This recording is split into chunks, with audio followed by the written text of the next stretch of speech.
Fala galera, professor Edu Lopes na área para mais uma dica na nossa revisão final para a nossa prova de domingo.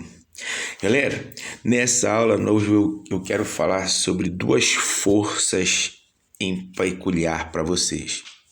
Vamos falar de duas forças particulares.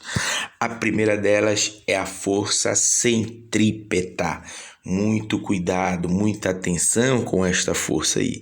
Professor, quando é que eu vou observar uma questão sobre força centrípeta? Como eu consigo identificar uma questão de força centrípeta?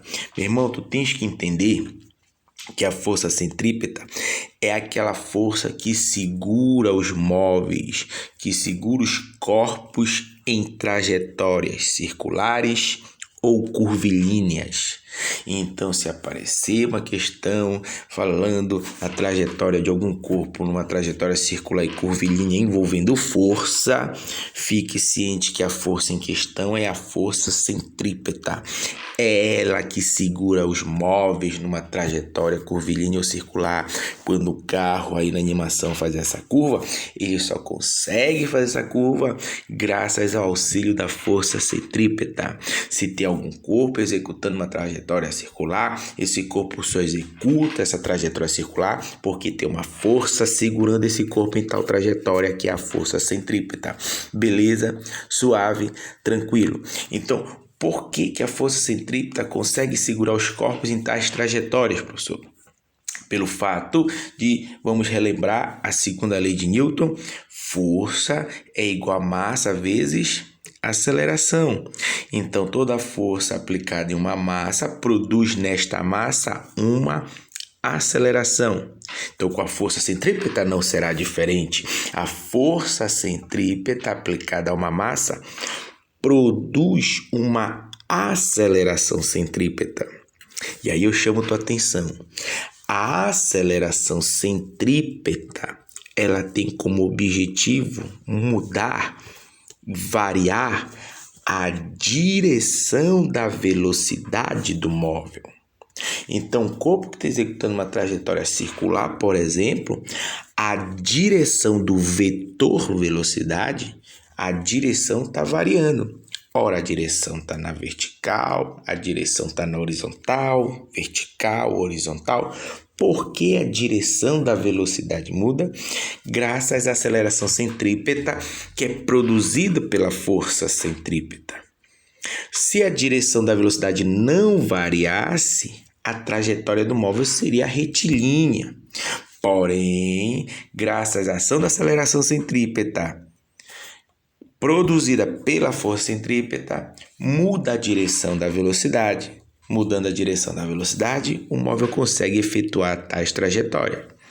Então, vamos observar os fatores que influenciam na força centrípeta através da sua própria equação. A força centrípeta, ela é igual à massa do corpo vezes o quadrado da velocidade que esse corpo mantém, dividido pelo raio da trajetória curvilínea ou circular. Galera, não é fácil de nós observarmos o seguinte: a força centrípeta que atua, por exemplo, num carro pequeno, efetuando uma curva, e a força centrípeta exercida sobre um caminhão efetuando a mesma curva, são forças diferentes. Porque nós estamos nos tratando de carros, de móveis com massas diferentes. Com certeza, para o caminhão efetuar esta curva com a mesma velocidade com que o carro executa essa mesma curva, a força centrípeta que age no caminhão é muito maior, porque a massa do caminhão também é maior.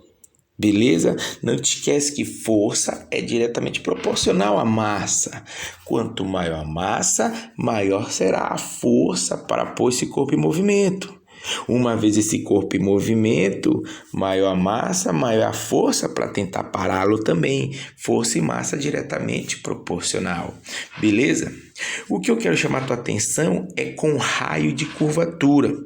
Galera, a força centrípeta ela é inversamente proporcional com raio de curvatura. Então imagine, isso é muito comum isso, você observar nas corridas automobilísticas, quando os pilotos vão efetuar uma curva fechada, uma curva bem acentuada, uma curva bem fechada, é comum que eles saiam da parte mais externa para a parte mais interna da pista. Quando eles fazem isso, estão diminuindo o raio de curvatura da sua trajetória. Diminuindo o raio, isso acarreta no aumento da intensidade da força centrípeta, porque raio e força centrípeta são inversamente proporcionais. Aumentando a força centrípeta, ele fica mais seguro na curva, essa força de maior intensidade segura ele com mais eficácia nessa trajetória aí. Beleza? Suave. Uma aplicação quanto à força centrípeta, pessoal, no nosso cotidiano, é o que nós chamamos de força G. Muito comum em corridas automobilísticas, né?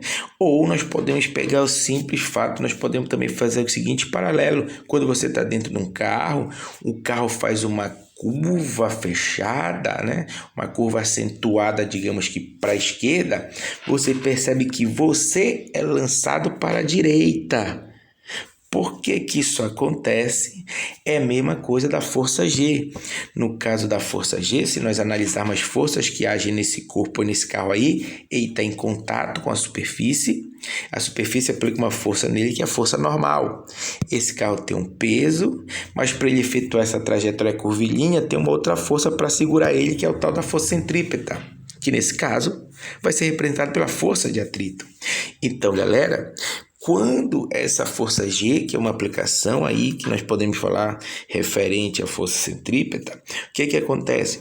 Quando os pilotos eles efetuam essa curva, digamos uma curva fechada para a esquerda, como é o caso aí da figura que está apresentando aí para vocês, é muito comum o piloto acaba sendo jogado pelo lado direito, para o sentido direito. A curva é para a esquerda, mas ele é jogado pelo lado direito. Quem faz esse piloto ser jogado para o lado direito, comumente no automobilístico, os camaradas chamam isso de força G. É uma força que ele relaciona com o valor da aceleração da gravidade, daí o G de gravidade. Beleza? Porém, aí é um equívoco, porque não é uma força que faz com que o piloto tenha esse movimento. Quando você está dentro do carro, o carro faz uma curva para a esquerda, você é jogado para a direita, não é uma força que joga você para a direita. Na verdade, isso aí nada mais é, pessoal, resultado da inércia. Nada mais é do que o efeito da inércia. Vamos nos relembrar a primeira lei de Newton. Um corpo em movimento tende a permanecer em movimento. Então, quando o corpo vai fazer uma curva e está em movimento, você está no carro, você está em movimento junto com o carro, então, se você está em movimento, você tende a permanecer em movimento por inércia. Então, quando o carro muda a direção do movimento, a sua tendência é continuar aquele movimento que você tinha antes. Então, esse fato de você ser jogado do lado oposto ao sentido da curva, nada mais é do que o efeito da inércia. Beleza? Suave, tranquilo. A segunda força ao qual eu queria bater um papo com vocês é a força de atrito, aquela força de contato, né? É a força responsável, é a força que é causada pela compressão entre um corpo e uma superfície, a compressão entre duas superfícies, eis que surge a força de atrito. Se você arremessa um corpo, ele vai deslizando no solo, esse corpo vai deslizando até parar. Se ele para, alguém tira energia desse corpo para ele parar. Esse alguém é a tal da força de atrito, que nesse caso se opõe ao sentido do movimento, funcionando como uma força dissipativa, uma força que tira a energia do sistema e faz ele parar. Beleza? E aí a força de atrito, meus queridos, não se esqueça, ela depende do esse Mi, a letra grega Mi, é o que nós chamamos de coeficiente de atrito. O N é a força normal, é a força de reação da superfície com o corpo, uma força de contato. Eu quero lhe chamar a atenção para este coeficiente de atrito representado pela letra grega Mi. O coeficiente de atrito, galera, é uma propriedade relacionada às duas superfícies que estão em contato. Por exemplo, a madeira de uma mesa e a lajota do solo. Entre a mesa e a lajota existe uma propriedade que nós chamamos de coeficiente de atrito que dá um valor. Existe um valor para esses dois materiais. Se eu mudar um dos materiais ou se eu mudar os dois materiais, eu já vou ter um novo coeficiente de atrito. Beleza? Então entenda que esse coeficiente de atrito está relacionado aos dois materiais que estão se atritando. Só tem sentido em falar em coeficiente de atrito se nós falarmos do coeficiente de atrito de dois materiais que se atritam entre si. Um exemplo disso que eu quero falar para vocês, quanto à força de atrito, quanto ao coeficiente de atrito, é sobre pastilhas de freio, pessoal. Nós temos pastilhas de freio feito de cerâmica e nós temos pastilhas de freio metálicas. Comumente, agora está sendo, antigamente, melhor dizendo, era muito utilizado as pastilhas de freio metálicas. Porém, hoje isso já está mudando. Hoje as pastilhas de freio são feitas de cerâmica. Porque quando há o atrito, quando o motorista aciona o freio, a pastilha de freio entra em contato com o disco de freio, como está aí na figura. Então, vai ter o atrito entre a pastilha de freio de cerâmica ou a pastilha de freio metálica com o aço do disco de freio. Então, por que se trocou a pastilha de freio metálica pela pastilha de freio de cerâmica? Porque entre a cerâmica e o aço do disco de freio, o coeficiente de atrito é maior. Se o coeficiente de atrito é maior, isso produz uma força de atrito maior.